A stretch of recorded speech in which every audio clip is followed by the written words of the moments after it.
지난주 시편 73편으로 우리가 시편을 시작했죠. 지난주에 보셨겠지만 이 시편 전체의 핵심 주제는 하나님의 언약을 신뢰하는 백성들, 그리고 그 언약으로 말미암아 하나님을 찬양하는, 그러니까 이 찬양은 단순히 노래나 종교의식이 아니고요, 그 약속이 이루어지기를 기다리고 그 약속을 살고, 다른 말로 하면 주님의 기도를 드리는 백성이죠.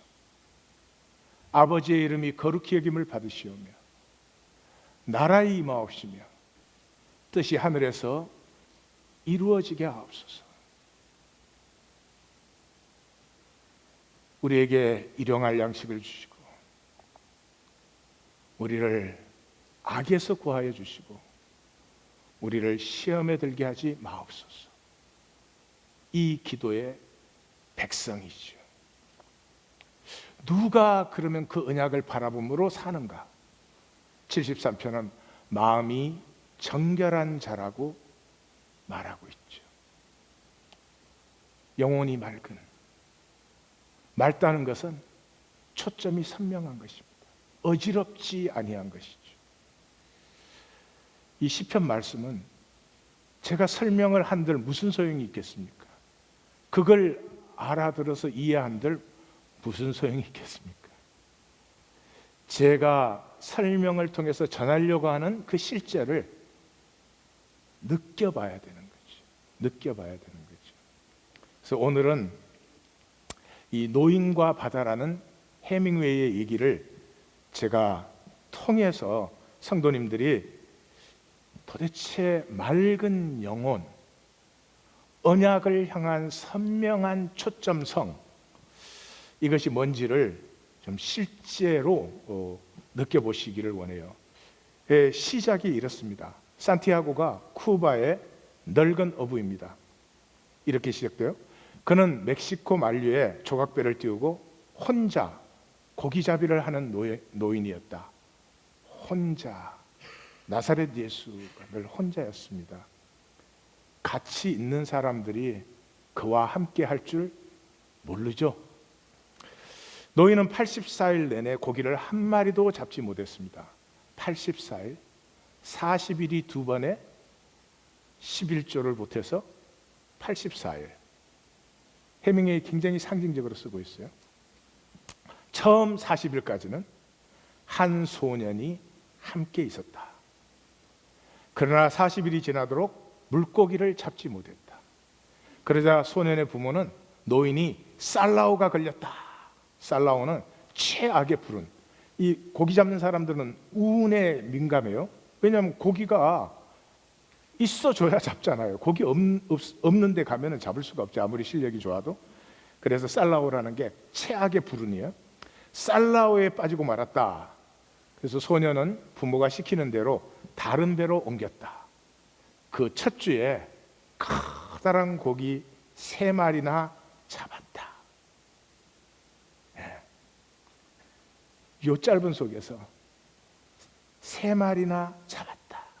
이 속에서 수입을 많이 올렸다. 그런 얘기가 들어있죠.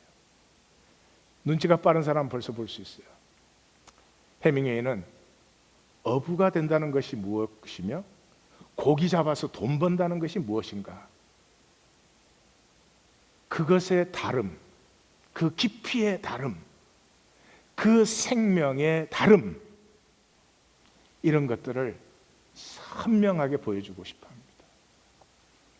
나사렛 예수가 우리에게 보여주고 싶어 했던 것들, 우리의 형태가 내가 무슨 사장이냐, 종업원이냐, 돈을 이만큼 버느냐, 저만큼 버느냐가 아니라 그 모든 것은 삶 속에 있는 것이지만 그 삶 속에 깊고 깊은 이 생명, 자기 생명을 누리며 피우고 있는가.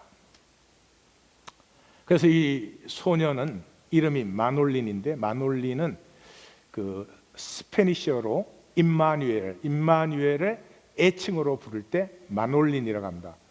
마누엘, 마놀린. 예. 그래서 이 마놀린은 이 산티아고 노인을 믿어요. 믿음이라는 단어를 씁니다. 뭐를 믿어요?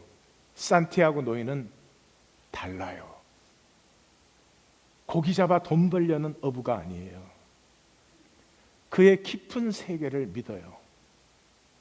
그래서 부모 때문에 다른 배를 타지만 또 그 다음에 44일 동안 계속 혼자 나갔다 빈배로 돌아오는 그 노인을 마중해서 가슴 아파하면서 그 노인의 그물을 챙겨주고 낚시를 챙겨주고 이런 일을 합니다.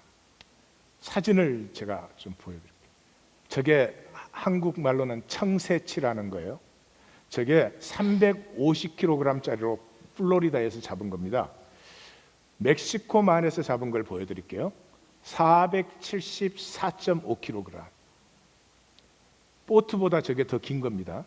쿠바의 그 고기잡이 배보다. 최고의 기록은 브라질에서 잡은 636kg. 이 산티아고 노인이 860kg짜리를 잡아요. 예, 그 사투를 그리는 것입니다. 오디오를 하나 들어보겠습니다. 노인은 몸이 마르고 여유었으며 목덜미에 주름살이 깊게 패어 있었다. 두 볼에는 열대의 바다가 반사하는 햇빛으로 생긴 가벼운 피부암 때문에 갈색 반점이 곳곳에 나 있었다. 반점은 얼굴 양쪽 아래까지 쭉 번져 있었고 양손에는 낚싯줄에 걸린 무거운 물고기를 상대하면서 생긴 깊은 흉터가 군데군데 나 있었다. 이 중에 새로 생긴 흉터는 하나도 없었다. 하나같이 물고기 씨가 말라버린 사막의 침식 지형처럼 오래된 것들이었다. 노인은 머리부터 발끝까지 다 늙어버렸지만 그의 두 눈만은 바다색과 꼭 닮아 활기와 불굴의 의지로 빛났다. 산티아고 할아버지, 소녀는 조각배를 끌어다 놓은 해안 기슭을 함께 올라가며 말했다. 다시 할아버지와 고기잡이 나갈 수 있어요. 그간에 돈 좀 벌었거든요. 소년에게 물고기 잡는 법을 가르쳐준 사람은 노인이었다. 그리고 소년은 노인을 사랑했다. 아니다. 노인이 말했다. 너는 운이 좋은 배를 타고 있어. 계속 그 배에 있거라. 하지만 기억 안 나세요? 87일 동안 한 마리도 못 잡다가 3주 내내 매일같이 큰 놈을 잡았잖아요. 기억나고 말고. 노인이 말했다. 내가 날 믿지 못해 떠난 게 아니라는 것을 안다. 아빠 때문에 떠난 거예요. 저는 아이니까 아빠 말을 따라야죠. 알아. 노인이 말했다. 아주 당연한 거지. 아빠는 믿음이 별로 없어요. 그래. 노인이 말했다. 그렇지만 우리 사이엔 믿음이 있지. 안 그러니? 그럼요. 있고 말고요. 소년이 말했다. 제가 테라스에서 맥주를 사드려도 될까요? 이건 나중에 나르고요. 좋아. 노인이 말했다. 같은 어부길인데 안 될 것도 없지. 두 사람이 테라스에 자리를 잡자 어부들이 노인을 놀렸지만 노인은 화내지 않았다. 그중 나이 많은 어부들은 노인을 보고 서글퍼했다. 그러나 내색하지 않고 해루나 낚싯줄을 얼마나 깊이 내렸다든가 아니면 연이은 좋은 날씨나 바다에서 본 이런저런 일을 점잖게 이야기했다. 산티아고 할아버지, 소년이 말했다. 노인이 대답했다. 그는 손에 맥주잔을 들고는 지난 세월을 회상하던 참이었다. 내일 쓰실 정어리를 좀 가져다 드릴까요? 괜찮다. 가서 야구나 하려무나. 나는 아직 노를 저을 수 있고 로엘리오가 그물을 던져줄 거다. 그래도 가져다 드리고 싶어요. 같이 물고기를 못 잡으니 어떻게든 도와드리고 싶은 거예요. 맥주를 사주지 않겠니? 노인이 말했다. 너도 벌써 어른이 다 됐구나. 제가 할아버지 배를 처음 탔을 때가 몇 살이었죠? 5살이었지. 그때 잡은 물고기가 어찌나 팔딱거리던지 하마터면 보트가 산산조각 나는 줄 알았지. 너는 거의 죽을 뻔하고. 기억나니? 그놈 꼬리가 배 이곳저곳을 철썩철썩 치고 때리던 것 하며 가로장이 부서지고 그놈을 몽둥이로 내리치던 소리까지 기억나요. 할아버지가 저를 젖은 낚싯줄 사리가 있는 뱃머리 쪽으로 던지셨잖아요. 배 전체가 떨리는 듯했고 할아버지가 놈을 후려 패니 마치 나무를 내려 찍는 소리가 나는 데다가 들큼한 피냄새도 물씬 풍겨왔죠. 정말로 기억하고 있는 거니? 아니면 내 이야기를 들어 아는 거니? 저는 할아버지와 함께한 일은 처음부터 쭉 기억하는걸요. 노인은 햇볕에 탄 눈에 애정과 신뢰를 담아 소년을 바라보았다. 내가 내 자식이면 데리고 나가 모험을 해볼 텐데. 노인이 말했다. 베드로와 예수님이 주는 그리스도시요 살아계신 하나님의 아들이십니다. 그 장면을 연상하셨어도 별로 잘못은 아니었을 것입니다. 이 두 사람의 대화는 너무너무 재미있습니다. 노인이 이 마놀린이 이제 떠나가면서 이렇게 먹을 게 없는 걸 알죠. 고기를 못 잡았으니까. 그러니까 먹을 걸 좀 갖다 드릴까요? 그래요. 그러니까 노인이 아니 그 스페니시 노란 쌀밥 있죠. 그게 해물 넣은 거. 그 밥이 좀 남았으니까 그걸 먹으면 돼 이래요. 없는 걸 알죠 마놀린이. 그러니까 마놀린이 그래요. 그러면 불을 좀 피워 놓을까요? 데울 수 있게. 그러니까 노인이 그래요. 아니야. 찬 걸 먹어도 맛이 괜찮아. 그 노인이 그러면 제가 뭘 가지고 올 테니까 그걸 같이 들어보세요. 그럼 더 맛있을 거예요. 이 두 사람이 서로의 그 자존심을 이렇게 살려주면서도 통하는 거 보이시죠? 겁나 묻기도 또 그래요. 고기를 못 잡았으니 미끼도 없죠. 미끼는 이제 두 가지예요. 투나 큰 거, 그걸 미끼로 쓰고 낚싯바늘이 크기 때문에 거기에는 정어리를 가지고 낚싯바늘을 다 가려 놓습니다. 그 정어리는 투망으로 잡아야 되고 이 투나는 낚시해서 잡아와야 되는데 노인은 없지요. 그러니까 내일 또 나가야 되는데 없는 걸 아니까 마놀린이 그래요. 미끼를 좀 구해다 드릴게요. 그래요. 그러니까 노인이 아니야. 아직 남은 게 좀 있어. 잘 간수해뒀지. 그러니까 제가 그러면 싱싱한 걸로 한 4마리 구해다 드릴게요. 마놀린은 알아요. 필요한 게 2개라는 걸. 그러니까 노인이 그래요. 그래, 정 그렇다면 1마리만 갖고 와. 그래요. 그러니까 마놀린이 그러면 2마리 갖다 놓을게요. 이래요. 우리도 이렇게 통하면 얼마나 좋을까.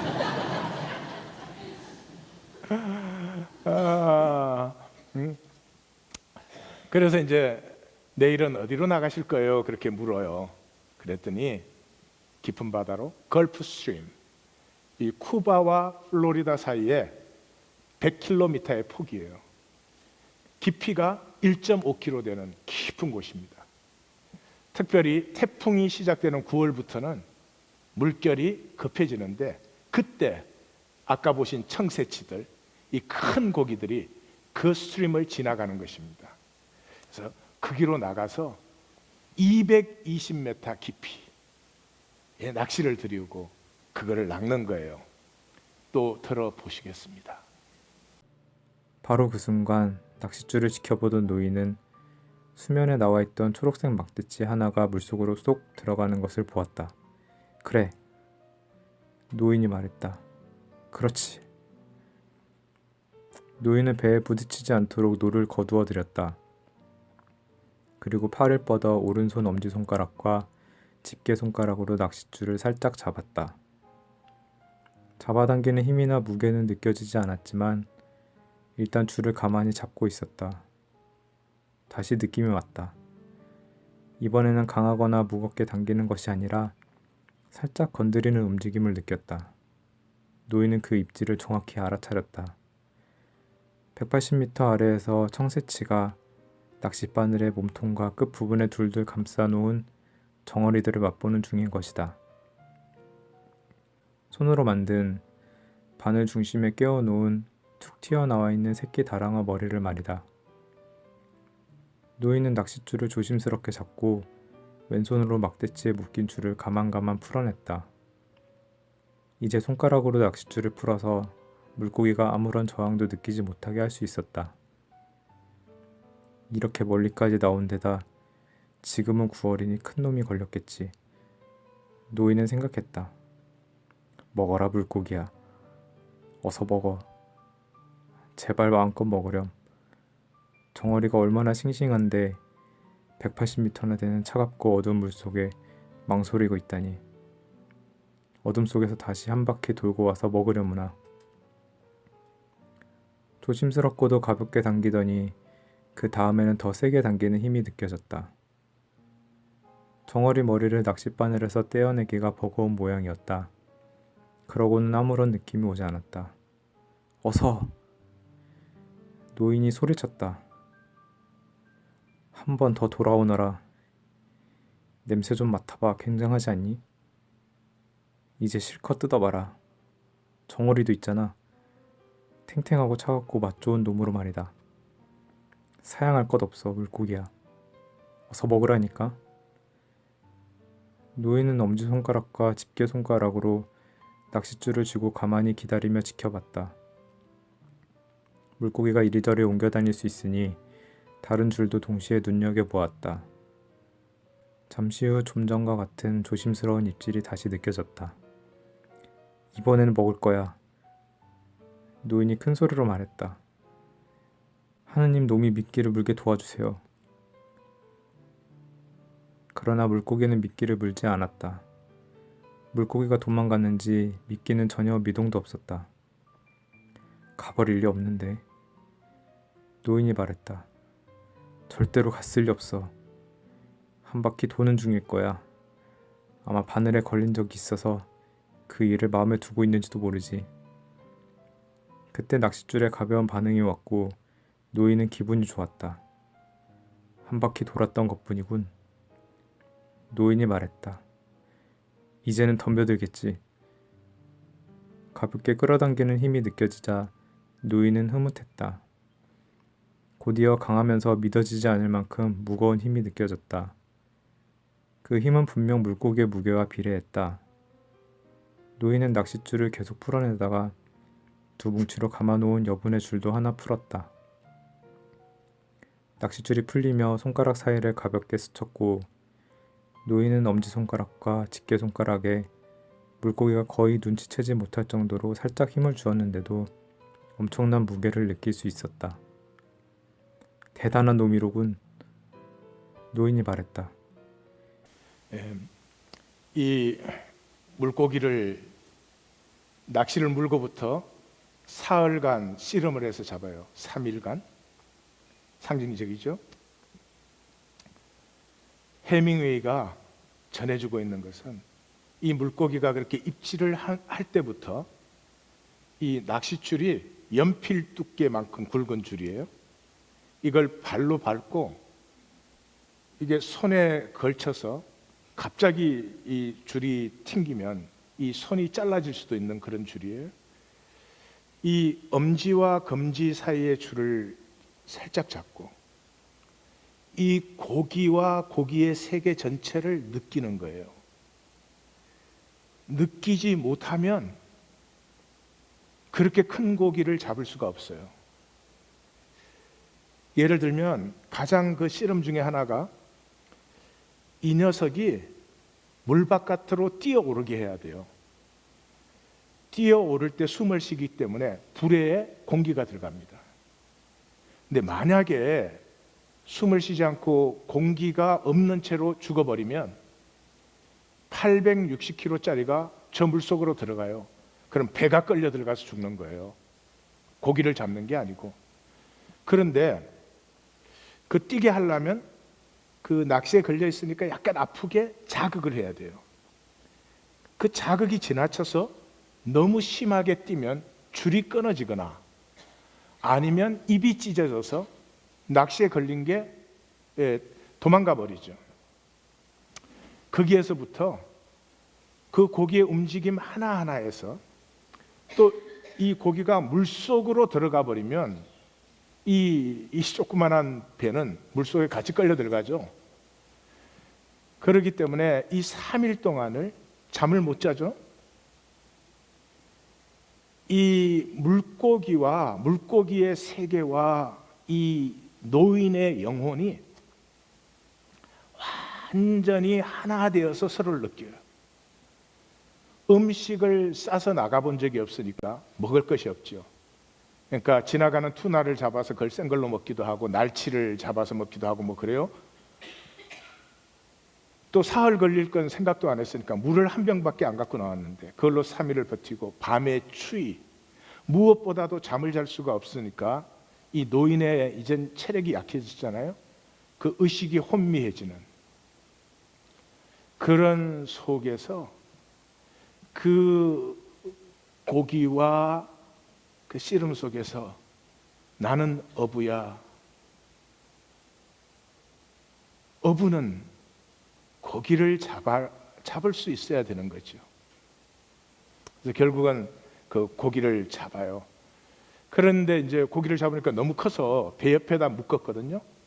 근데 그 고기를 이제 가까이 사흘째 된 날 드디어 힘이 없어 가까이 끌어와서 그걸 작살로 찔러요. 그것도 작살을 막 찔러대면 고기가 너무 아프니까 고기의 심장을 정확하게 찔러요. 그래서 옆에 이제 묶었는데 작살로 찔릴 때 피가 흐르니까 상어들이 달려들어요. 근데 뭐 상어가 아무 상어가 아니라 제일 첫 번째는 마코 상어라는 상어가 달려들어요. 여기 산티아고 노인에 의하면 바다에서 제일 빠른 녀석이죠. 이 녀석은 어떻게 공격하고 어떻게 움직이고 산티아고는 그걸 다 알아요. 그래서 와서 고기를 딱 물 때 정확하게 그 상어의 심장에 작살을 꽂습니다. 이미 고기의 살은 한 점 뜯겼지만은 상어가 죽어서 바다 밑으로 깔아앉으면서 이 작살과 밧줄을 다 가지고 가버리죠. 그러니까 이제는 노에다가 칼을 묶어서 그 다음 이 상어와 또 싸워요. 두 번째 오는데 그 상어는 이거 무슨 상어고 이게 행동 양식이 어떻고 이런 걸 정확하게 알아요. 그래가지고 결국은 그 상어를 찌르고 그게 뭐 노에 칼을 묶었으니까 잘못 찌르면 아무 소용이 없어요. 상어 그 가죽이 거의 고무질 같은 거예요. 그 길을 그 심장을 정확하게 찔러서 이걸 비틀다가 칼이 부러져 버리죠. 그 다음에는 노가 하나 남았고 이제 참치 같은 거 잡으면 그 고통스러우니까 빨리 죽이는 몽둥이가 있고 마지막에는 이제 이 배의 키를 움직이는 키의 그 손잡이가 나무 손잡이잖아요. 그것까지 써요. 그렇게 해서 상어의 계속된 공격과 싸우는데 마지막에는 그 손잡이 갖고 싸우다 손잡이가 부러지니까 그 부러진 쪽으로 상어를 찔러서 물리치죠. 그 다음에는 이제 어떻게 할 수가 없죠. 그때는 이미 밤이 깊었는데 그래서 완전히 다 뜯기고 이제 뼈만 남아서 돌아왔다. 대개 그 부분만 아시죠? 자, 시편 30편으로 들어갑시다. 시편 30편을 여는 열쇠는 제목이에요. 다윗의 성전 낙성가라고 제목이 붙어 있어요. 솔로몬의 낙성가가 아니고 다윗의 성전 낙성가라고 붙어 있어요. T.S. 엘리엇이 황무지라는 시를 쓰고 이 시를 사람들이 이해하기 힘들 테니까 그 앞에 열쇠를 달아놨죠. 쿠마의 무녀 이야기를 딱 적어놨죠. 그게 열쇠죠. 이 시도 다윗이 노래했던 시가 이게 어디에 돌아다녔는지 우리는 알 수도 없죠. 그런데 이스라엘이 하나님의 백성으로서의 의미를 잃어버린 시간에, 다시 말해서 더 이상 하나님의 언약을 믿지 않는, 하나님의 약속을 기다리지 않는, 나만 잘 되면 돼, 일단 내가 잘 되고 나서는 다른 사람도 잘 되면 좋겠지만, 이런 시대에 그 시편들을 다시 모았죠. 다시 모은 것을 하나님은 성경으로 인정을 하셨어요. 다윗의 성전 낙성가, 무슨 얘기입니까? 다윗은 성전을 짓지 못한 사람이죠. 근데 꿈을 꿨죠. 성전을 짓고 싶은 것이 이 사람의 가슴의 소원이었습니다. 다윗의 시대는 솔로몬 시대와 달랐어요. 솔로몬 시대는 국고성, 병거성, 도시들 찬란하게 짓고 무역 막 하고, 그리고 막 이게 무기 장사, 북쪽에서는 전차 사가지고 남쪽에 팔고, 남쪽에서는 말 사가지고 북쪽에 팔고, 이래가지고 떼돈을 벌고 엄청나게 난리를 치고, 그래서 시바에서 여자가 찾아왔대나 어쨌대나, 그런 시대였습니다. 놀라운 시대였습니다. 그 시대는 한 세대를 지나지 못하고 모래성처럼 무너지기 시작했습니다. 그는 성전을 모르는 사람이었습니다. 성전에다 온갖 우상 집어넣고 영혼의 맑음을 모르는 사람, 우리 모든 것에 욕심을 부려요. 그러나 정말 욕심 부려야 될 것은 욕심을 부리지도 못하고 알지도 못하는 그런 사람이었어요. 그는 성전을 이용해서 중앙 집권제를 확립하고 난리를 쳤습니다. 그게 자기 세대를 못 지나고 그냥 나라가 쪼개져 버렸어요. 그런데 다윗은 누구였습니까? 사사기의 어두운 시대, 사사기의 어두운 시대, 하나님의 약속 걸으면 미친 사람 취급하는 시대에 그는 하나님의 약속을 믿었습니다. 골리앗 앞에서도 믿었습니다. 광야 10년을 조금 죄송하지만 개처럼 고생하면서도 그는 끊임없이 하나님의 약속을 노래했습니다. 이것을 본 사람이 다윗의 시를 모아서 시편 제1권이 된 거죠. 그의 꿈은 하나님의 성전을 세우고 그 하나님의 성전에 하나님의 백성들이 그 약속을 신뢰함으로 함께 모이는, 그 약속을 바라고 모였으니 어떻게 찬양하지 않을 수가 있겠어요? 어떻게 기도하지 않을 수가 있겠어요? 아버지의 나라가 임하옵소서, 약속하신 하나님의 통치가 임하옵소서.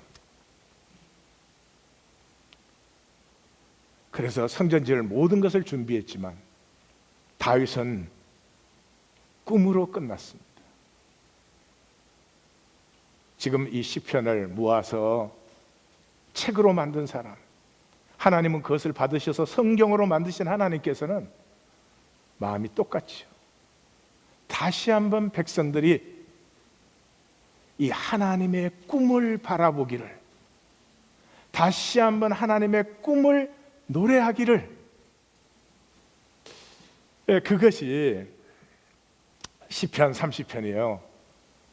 다윗은 자기의 시편이 이렇게 쓰일 거라고 생각은 못했겠죠. 그러나 시작이 그렇게 합니다. 깊은 수렁, 그 음부의 권세, 원수, 그것에서 내가 부르짖었더니 하나님 나를 고쳐주셨습니다. 이것이 다윗이죠. 원수에서 구해주시면 원수를 치면 되지. 다윗에게는 원수를 친 것이 중요하지 않고 이 모든 고난의 상황을 통해서 나를 고치셨습니다. 이걸 모은 사람은 지금 뭘 느끼고 있어요? 하나님이 바벨론이라는 원수를 통해서 뭘 하셨어요? 포로기 이스라엘을 고치시잖아요. 자기네들이 만든 엉터리 종교 생활하고 있을 때 이사야 선지자가 그렇게 외쳐도, 예레미야가 그렇게 눈물로 호소해도 자기들의 종교를 버릴 수 없었던, 다시 말해서 자기의 기득권을 놓을 수 없는, 그럼 뭐 우리죠. 우리가 그게 잘나고 못나고 잘하고 못하고 문제가 그렇게 약한 존재예요. 우리는 그게 쉬운 것까지 생각으로 하면 왜 그랬을까? 그때 사람들은 이랬지만 우리가 그래요. 근데 하나님이 바벨론이라는 이 원수를 사용해서 이스라엘을 고치시는, 이것을, 이 시를 모은 사람은 만나는 거죠. 이것이 우리의 노래가 되기를 원한다. 이것이 우리의 꿈이 되기를 원한다.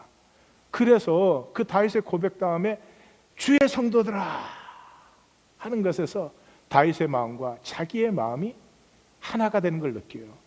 주의 성도들아, 이 말은 하시딤이란 많이 들어보셨죠? 약속의 사람들이라는 말이죠. 약속의 사람들. 주의 약속을 바라보자. 그러면 노여움은 잠깐이고 은총은 영원이에요. 이게 무슨 말이냐? 시간이 길고 짧다 그런 말 아니죠. 아무리 어려웠어도요, 그 어려움 뒤에 영광스러운 결과가 오면 몇십 년을 고생해서도 돌아보면 잠깐이에요. 이게 이제 1절에서 5절까지 전반부예요. 후반부가 대칭이에요. 그래서 후반부에 가서 시작도 또 석절이에요. 1, 2, 3절이 첫 단락인 것처럼. 그래서 주께 부르짖고 여호와께 간구하기를 주여 내게 은혜를 베푸시고 나의 도움이 되옵소서. 그럼 뭐를 도와달라는 건데?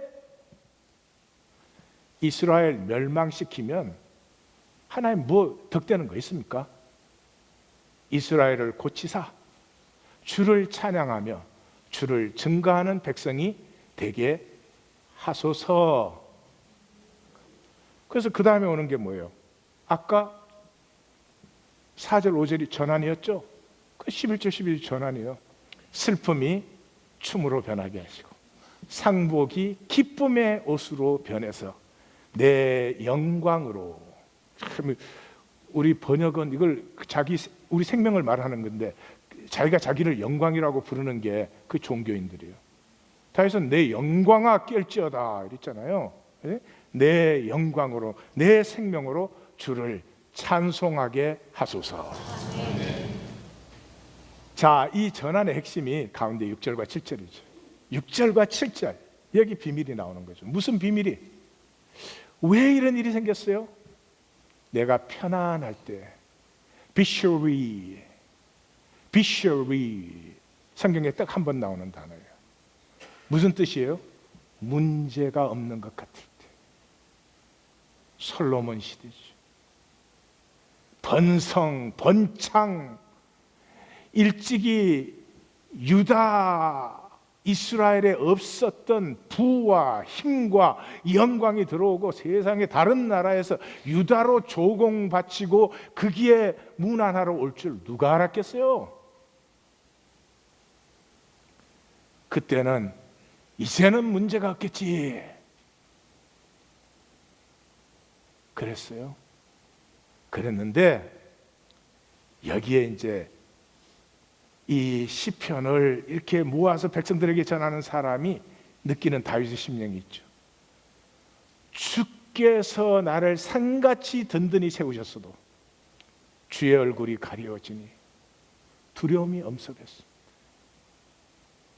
다윗의 생애에는 이 고백이 여러 번 있었겠죠. 바세바에게 범죄했을 때도요. 또 인구 계수를 해서 하나님에게 죄를 범했을 때도 아마 여러 번 있었을 것입니다. 내가 가진 권세, 영광 조금도 끄떡없어. 그런데 하나님과 나 사이에 갑자기 뭔가가 가려졌어요. 사람들은 몰라. 나는 알아. 하나님과 나 사이에 뭐가 맑게 통하지 않는 거죠. 두려움이 엄습했습니다. 이 시를 모은 사람은 바로 지금 우리가 하나님의 약속을 바라봐야 될 때인데 왜 우리는 하나님의 약속을 바라보지 못하는가? 언제 다시 한번 솔로몬 때처럼 편안할 것인가? 언제 다시 한번 이 유다가 솔로몬 때처럼 제국이 될 것인가? 그것을 바라보느라고 주의 얼굴을 바라보지 못하는 거죠. 이것을 안타까워하는 이 시편을 모아서 백성들의 노래로 제공하고 있는 이 사람의 심령이 느껴지시기를 원합니다. 이 시대의 성도가 느껴야 될 심령이에요. 다시 노인과 바다로. 이 시편에 이 탁한 시대에 오로지 하나님의 약속을 바라보는 이 초점 선명한 맑은 영혼, 그것을 어떻게 하면 우리가 한번 느낄 수 있을까? 제 생각에는 이 산티아고에게서 우리는 이게 가장 건접된 것을 느낄 수 있다, 이렇게 생각이 돼요. 그래서 산티아고를 살펴보면 첫 번째 야다가 있어요. 실제를 만나고 실제를 살아요. 무슨 말인지 아세요? 자연에서는 에고가 소용없어요. 예? 저 나무한테 가서 에고로 뭐라고 해봐요. 안 통해. 예, 산에 갔으면 싫어도 걸어야 돼. 에고로 걷는다 뭐 이래야 소용없어. 에고는 어디에서 쓰죠? 인간 사이에서. 인간 사회는 전부 에고의 거짓으로 되어 있죠.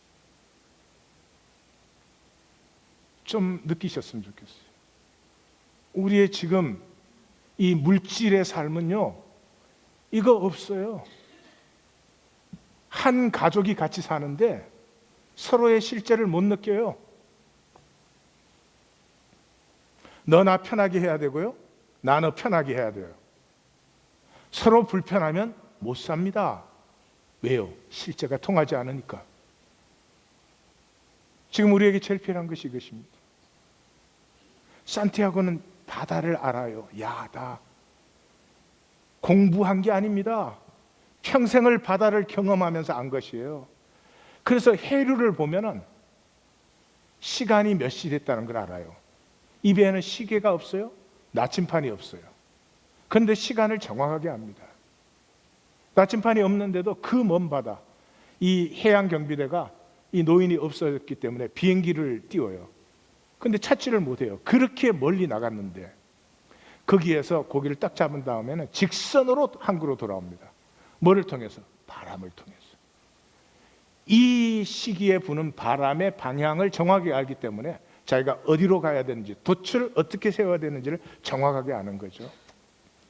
물거품이 일면 물속을 들여다보고 물빛을 보면은 지금 무슨 고깃대가 이리로 오겠다 하는 걸 알아요. 구름 모양을 보고 그 새들의 종류를 알고 어느 새가 어떻게 날 때는 무슨 징조다 하는 걸 알아요. 읽어보시기 바래요. 그리고 또 물고기를 알아요. 물고기를 대상으로 잡아서 돈 버는 대상이 아니고요, 물고기와 한 세계 속에 들어가서 그 물고기에게 나는 내가 되어주고 나에게 물고기는 물고기가 되어주고, 이걸 너무나 해밍웨이는 잘 표현하고 있어요.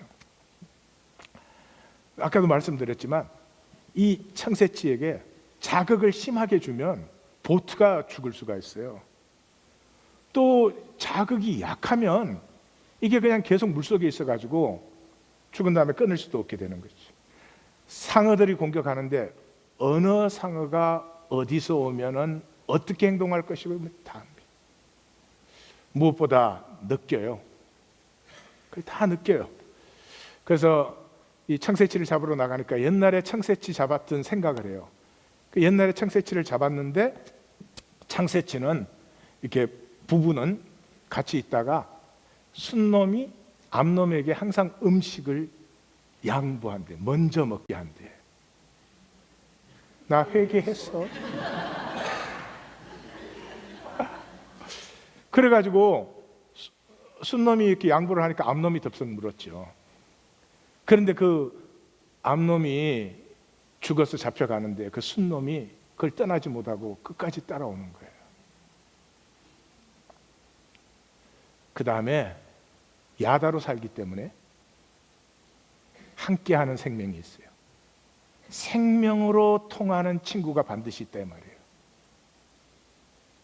서로 간에 손이 따져서 거래하는 게 아니고요, 생명이 통하는. 그게 마눌린이에요. 그 임마누엘을 이름으로 쓴 건 굉장히 상징적이죠. 그래서 계속 그래요. 그 싸우면서 그 아이가 함께 있었다면, 그 아이가 함께 있었다면. 그리고 사람들은 아마 내가 죽은 줄 알겠지, 근데 그 아이는 나를 믿고 있을 거야. 그리고 가장 마지막 순간에 의식이 혼미해지는데 거기서도 정신을 차리고 나를 살게 하는 것은 그 아이야. 이 마눌린이 그 3일 만에 드디어 돌아왔을 때 이 산티아고를 보고 계속 울어요. 그 집에 가서 눕혀놓고 돌아서 나오면서 울어요. 또 기다렸다가 음식을 갖다 주고 그 돌아서 나오면서 또 울어요.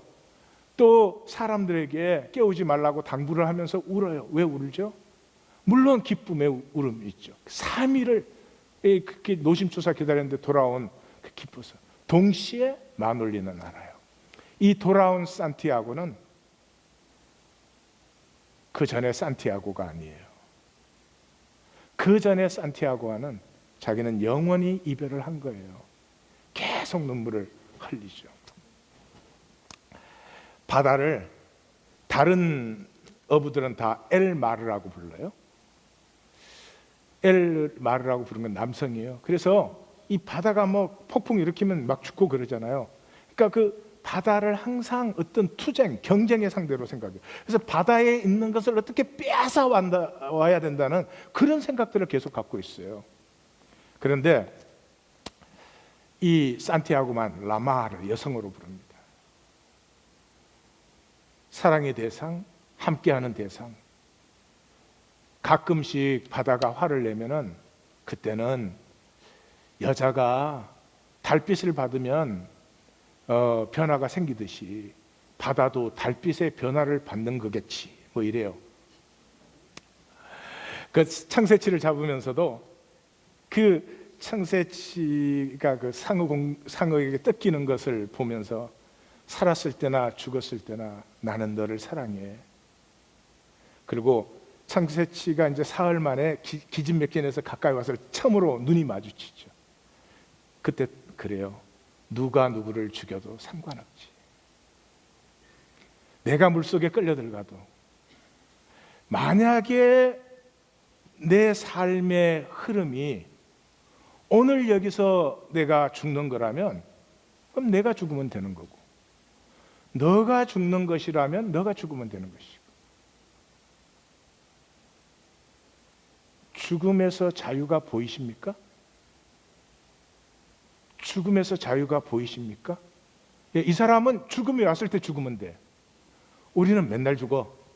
죽을까 봐. 그 차이를 좀 보실 수 있기를 바라요. 그 다음에 가장 중요한 것은 반드시 도전 삼은 고난이 있다. 뭔 말이 이러냐? 그런데 그렇게밖에 표현을 못할 것 같아요. 이 산티아고가 조 도마지오, 그 양키의 야구 선수를 그렇게 좋아해요. 근데 그 양키의 그 조 도마지오가 발뒤꿈치가 부서졌어요. 그런데도 그 고통을 이기고 그렇게 멋진 플레이를 하는 거예요. 발뒤꿈치 그러면 뭐가 생각이 나시죠? 창세기 3장 15절. 그렇죠? 너의 후손은 그의 후손의 발뒤꿈치를 상하게 할 것이요, 여자의 후손은 너의 후손의 머리를 집어가 줄 것이요. 발뒤꿈치. 그래서 그 물고기와 싸우면서 그 청새치에게 작사를 꼽을 때도, 상어에게 작사를 꼽을 때도 조다마지오가 발뒤꿈치가 아픈데도 그렇게 잘 뛰었다는 것이 이런 것일까? 이런 것일까?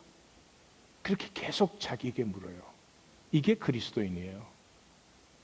그리스도인은 편안하려고 사는 사람들이 아니고요, 생명은 고난 속에서 피어나는 거잖아요. 고난 속에서 자라는 거고, 그래서 삶의 실제를 만나는 게 고난이에요. 예. 아내의 실제를 만나는 건 나에게 쉽지 않아요. 아픈 일이에요. 그거 싫으니까 거짓으로 쓱 만나는 거지. 여보, 물방울 다이야. 준비되고 있다니까. 벌써 반은 준비했어. 물방울은. 내 삶에 주어지는 고난을 정직하게 만나면서 예수님이 채찍 맞았을 때 이렇게 아프셨을까? 예수님이 조롱당했을 때, 모욕받았을 때 이렇게 마음이 어려웠을까? 십자가에 못 박히실 때 그때가 이렇게 아팠던 것일까? 끊임없이 십자가의 고난이 내 삶에, 내가 도전해야 될 삶의 지표가 됩니다. 그래서 모든 것을 이겨내요. 손이 잘라져 가지고, 줄에 잘라져서 뼈가 허옇게 나왔어요. 그게 짓물러요. 근데 그것을 이겨내요. 시력이 흐려져요. 의식이 혼미해져요. 줄이 튀면서 얼굴이 잘라졌어요. 그걸 다 이겨내요. 그때마다 이렇게 생각해요. 발뒤꿈치가 부서졌는데도 뛴다는 것은 이런 것일까? 십자가를 아는 것이죠. 그 다음엔 자신과의 싸움이에요. 계속 그렇게 얘기해요. 나는 어부로 태어났지 어부가 되기 위해서. 고기는 고기로, 나는 어부로. 예. 어부는 돈을 법니다. 당연히. 돈을 버는 건 열매를 거두는 거죠. 농사 짓는 사람이 저거 추수해서 돈 들일 생각해가지고는 그건 농부가 아닙니다. 돈이 들어오든지 안 들어오든지 그것은 차의 문제고, 그 심고 나서 싹이 틀 때, 김을 맺을 때 자식을 돌보듯이 그렇게 가꾸는 것이 농부지, 저거 팔아갖고 돈 생각한. 그래서 인간은 죽을 수 있지만, 그 극한 상황에 들어가서 인간은 죽을 수 있지만 패배하지는 않아.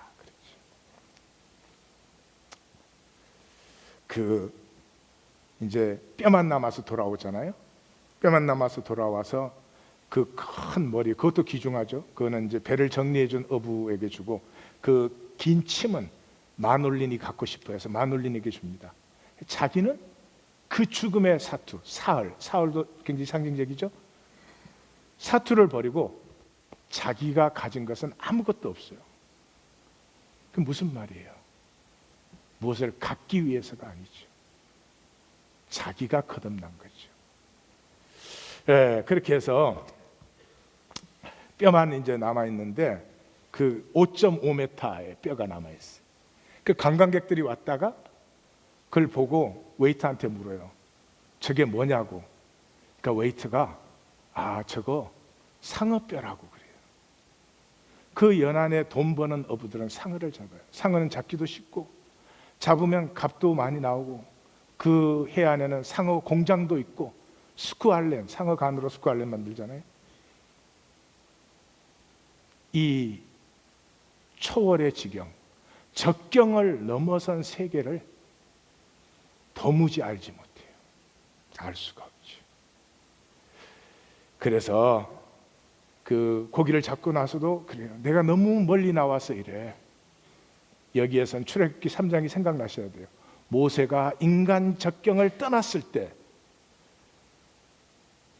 불타는 떨기나무가 나타나서 내 신발을 벗어나 그랬죠. 내가 너무 멀리 나와서 내 행운을 깼구나. 너를 죽게 했구나. 이래요. 이 인간 적경을 넘은 지경을 전혀 상상 못해요. 상어 잡은 건 줄 알아요. 소년과 같이 나가기로 약속을 하죠. 다시 말해서 드디어 자기에게 임한 꿈의 세계에 소년을 같이 동참시키죠. 그 전까지는 같이 가지 않는다 그랬죠. 그리고 긴 잠이 듭니다. 그때 리니아 해변에 사자의 꿈을 꿉니다.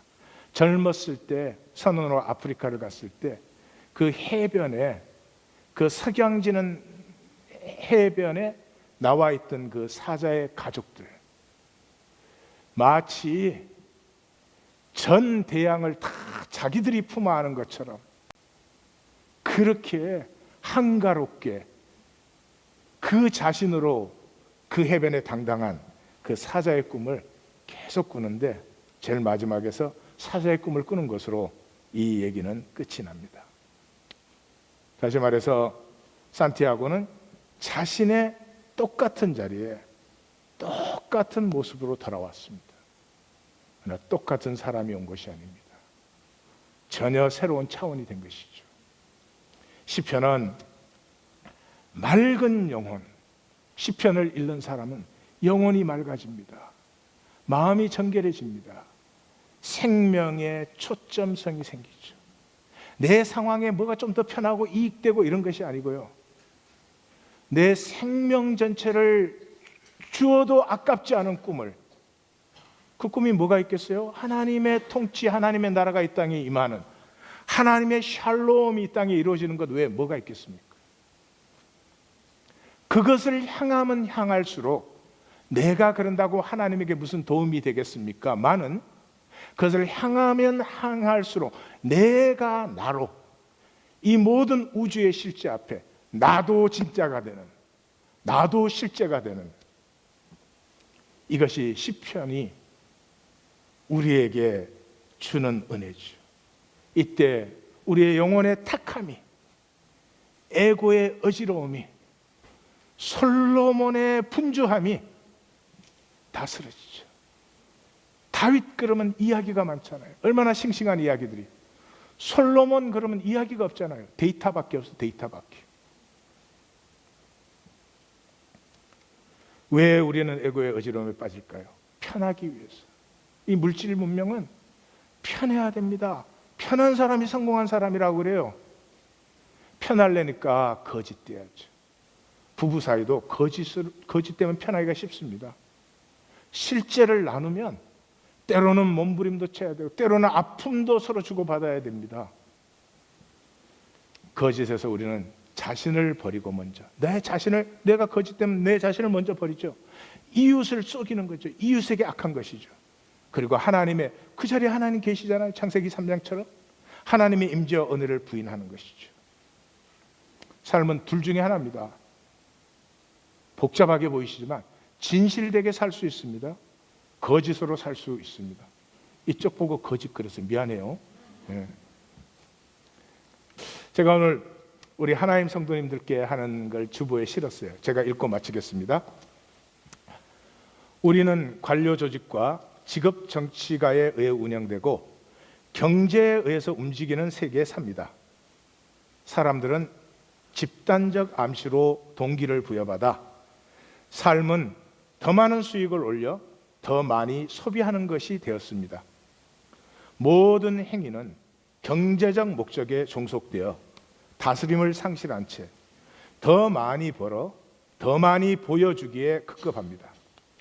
잘 먹고 잘 입지만 자신의 존엄성, 생명의 초월성을 전혀 모르는 사회라는 조직의 부속품들로 전락되었습니다.